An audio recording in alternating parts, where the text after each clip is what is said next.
Hello everyone and welcome back to my channel. I hope you're all well. This is Lifestyle Critic, where we break down movies and TV shows into their core elements, and in this video we are going to be reviewing Serenity, which is easily one of the most strangest psychological thriller movies that I have seen in a very long time. I mean, the ending does explain everything, but it just doesn't necessarily leave a positive lasting impression.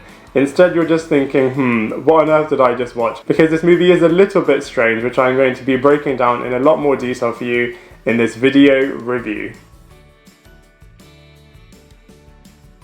So from a storyline point of view, we're introduced to the character of Baker Dill, who is a fisherman that lives a quiet life in Plymouth Island. One day his ex-wife suddenly appears and begs him to kill her abusive husband for $10 million.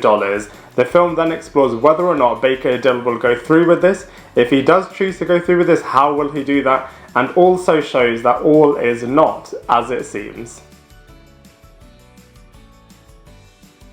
So from a casting characters point of view, whilst the storyline of Serenity is a little bit strange, the talent that they've got for this film is absolutely outstanding, and they really do make it a little bit more watchable and bearable. So let's go through them one by one. So first up we have McConaughey, who is the lead character of this film, playing Baker Dill, who wants to live a bit of a quiet life on this secluded island, but also is exploring the bigger theme of what is really going on in Plymouth Island. We then have Hathaway, who plays the character of Karen, who is the ex-wife of Baker Dill and is now married to a really abusive partner and is really desperate to get out of it.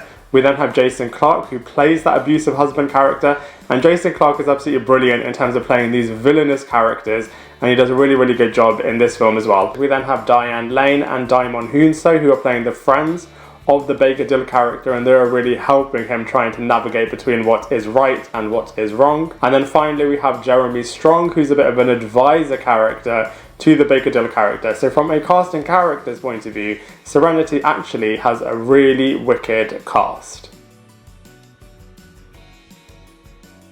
So from a visuals point of view, it's really funny because it is very island heavy. Everything is pretty much set in Plymouth Island, and you're really immersed into the world of Plymouth Island in terms of going fishing with these characters, in terms of chilling with these characters at the bar, and just kind of seeing all of the crazy, dirty, evil things that are happening on this island. It's nothing necessarily out of this world, and there are quite a lot of scenes of characters fishing on a boat, which is actually pretty hilarious when you think about it from a movie point of view. So from a visuals perspective, whilst this movie does immerse you into the world of Plymouth Island, it's not necessarily anything groundbreaking.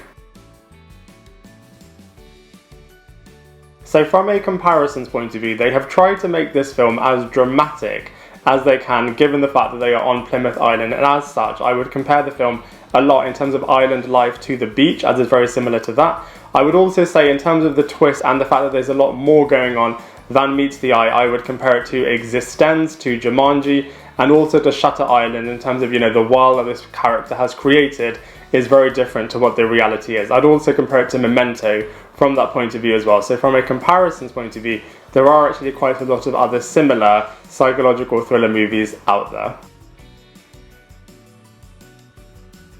So overall, I am a really big fan of watching psychological thriller movies, as I think they're really interesting in terms of going into the deeper psyche of humans. And I think a lot of psychological thriller movies, Serenity included, really do deal with a lot of trauma at their core, and this is really apparent with the big revelation at the end of this movie, which, don't worry, I won't spoil it for you. The film is strangely endearing, which I would say is mainly down to the fact that they have a very talented cast associated with this movie. But all in all, this film wasn't really for me, and so for all of those reasons, I'm going to give Serenity a 3 out of 10.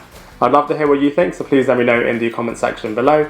Otherwise, I look forward to seeing you in my next video.